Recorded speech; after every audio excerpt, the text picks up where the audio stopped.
So the Metropolitan Museum of Art's Costume Institute exhibition is currently paying homage to fashion icon, the late Karl Lagerfeld. And we are getting ready for the Met. By the time this airs, the Met will have happened. Yes. Dematerialized has had the honor of releasing Karl Lagerfeld's NFT on the marketplace. That was very, very exciting. Can you tell us about that experience and how it came to be? This is honestly, Umindi, one of the kind of like the moments of my life that make me feel always like so lucky. Like how this happened. If I will like Oh, go yeah. back to Caracas, 13-year-old Marjorie, and tell her like, yo, by the time you are 37, this stuff is gonna be happening. I will be in awe. We have a beautiful and very serendipitous relationship with Karl Lagerfeld as a figure. And it comes from different ends of like our journey in both companies and both projects. The first stop was our first advisor for LUKSO, and you have to imagine pitching this in 2018, is still today the president of Chanel Europe, Bernhard Kwon. He was our first advisor, and I couldn't believe that he was interested. I mean, we met him, I pitch, and he was like, "You're smart, I like you. Send me that paper, I'm gonna read it." And we were very lucky that he decided to kind of like support our mission, because as a young startup, having a figure like that as your advisor was very significant. And then we fast forward a couple of years, and then I meet a friend of mine that I met in Paris. He tells me like, "You should meet my father. He will really like you." And I'm thinking the father is like this, I don't know, investment banker was what came to my head. And then when I finally meet him, is potentially one of the most iconic people I have met in my life. And his name was, unfortunately, he passed in December last year, and he didn't get to see the Met Gala happening, and this specific about Karl Lagerfeld, because he was the image director of Chanel for 34 years. And he and Karl were like a work couple, right? They did everything together. The first photo shoot that Karl did, it was in his life, it was because he was complaining, and Karl and Eric told him like, "If you know better, why you don't do it yourself?"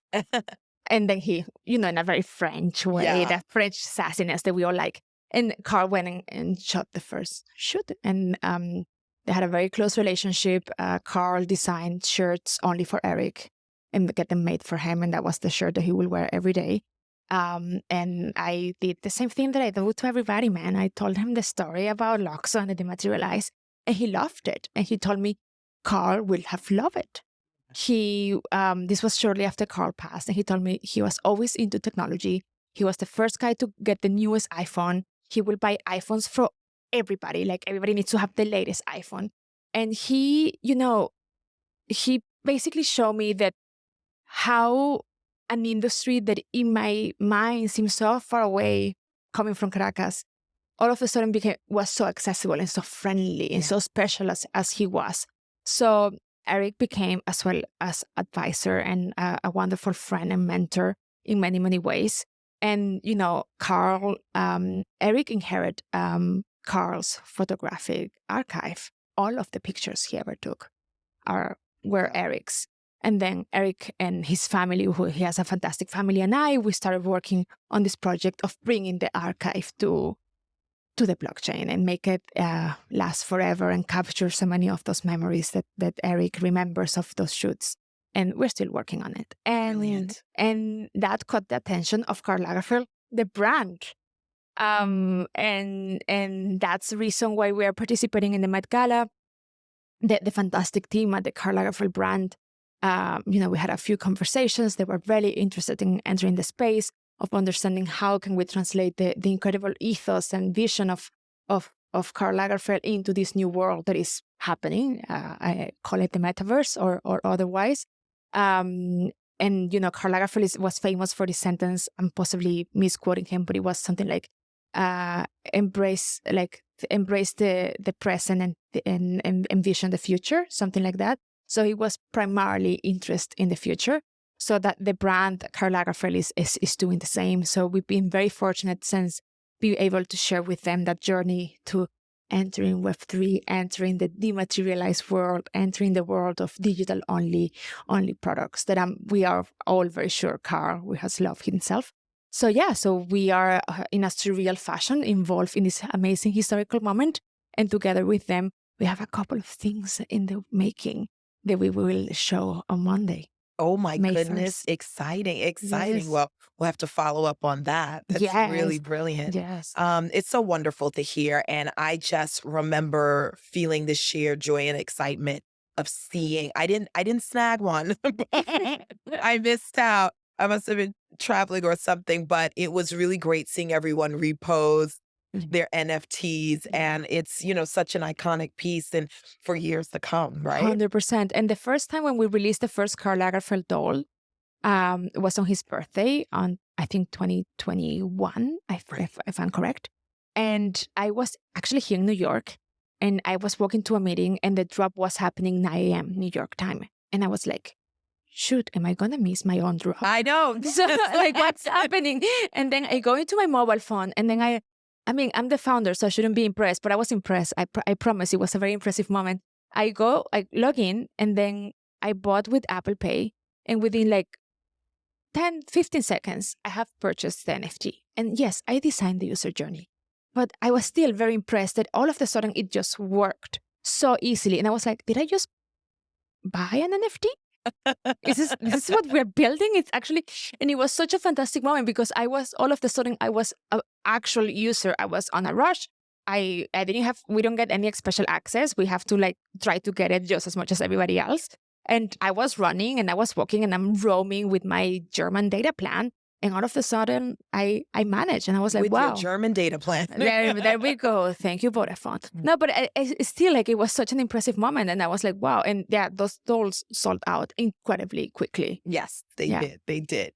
So, what are some other projects that you've worked on during your time in blockchain, metaverse, Web3 that's worth noting, Oh, I mean, a couple of or things. you're excited about, or Oof, well, I'm excited about so many things, but at the team at the LUKSO, the team building LUKSO, we are working on an in-house project called Mason Lux, like our token. And it's basically we're creating this small, because it's meant to be small, digital world nice. that our users will be able to access. We have an activation in Paris this next ETC Paris. And we're going to have some activation and so on, and kind of like start revealing the users where we're cooking. But you have to imagine it's like Truman Show without the spooky part and Web3 come together in a very curated, beautiful, kind of like futuristic experience.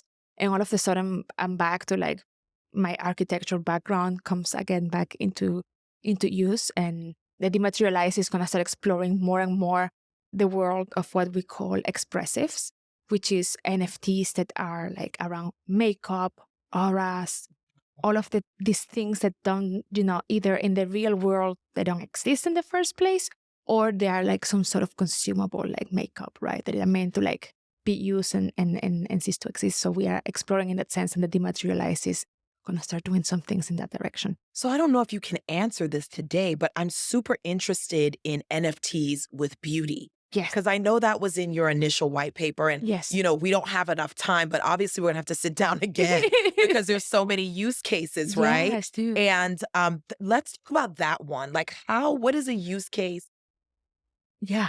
potentially for beauty and Web3? Yeah. I mean, I think, there's so many angles to beauty, but I think it's one of the most fun industries in the world, right? And from like an economics perspective, there's this like red lipstick case about how, lipsticks, they perform really well no matter what's happening in the economy, apparently. For us, we enter potentially the first luxury item that you got as a teenager is you were brave enough to enter a Chanel store and get that lipstick, and then you walk out with the little bag and you feel like I made it. So beauty is just awesome, and it's fun and it's self-expression and all of those amazing things. And I think it tends to be deemed superficial, and I think I think it's not really true. I think it's As does fashion, right? Yeah, and I think we have identities and we're unique, and most of us have 2 arms and 2 legs and a head, and we need to do things to like feel more like this is me, this is the way I represent myself, and express the singularity that all of us have inside. So I think those are a few strategies that we have is around beauty and fashion. And the beautiful thing about digital makeup is, for example, all of a sudden I see my friends who identified as male being very comfortable with the approach of like a digital kind of like enhancement or like Oh, I digital see. piece. And Okay. they potentially wouldn't go into a store and buy makeup. Right.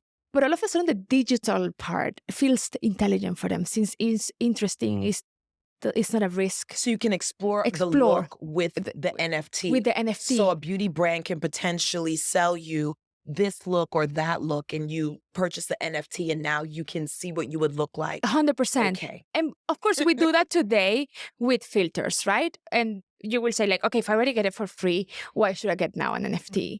And that's the main question people will ask. And the thing is, okay, you own this piece of code, and it will give you access to all these different experience.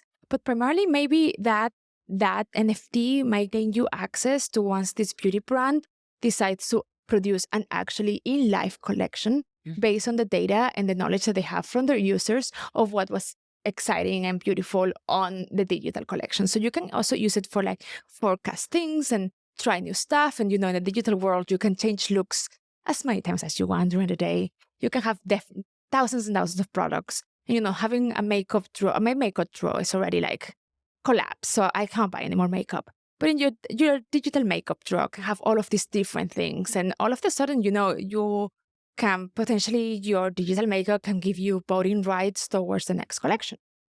Give you all of this. I completely get it. Last summer, I was in London and I was in Selfridges, and at MAC, they had something like 15 different looks. And you can sit there and look into an iPad and then press through and see all the different looks. And that's how I was able to decide on buying a shadow I would never buy, a blush I would never buy. 100%. And so I completely understand the proposition now. Thank you for sharing.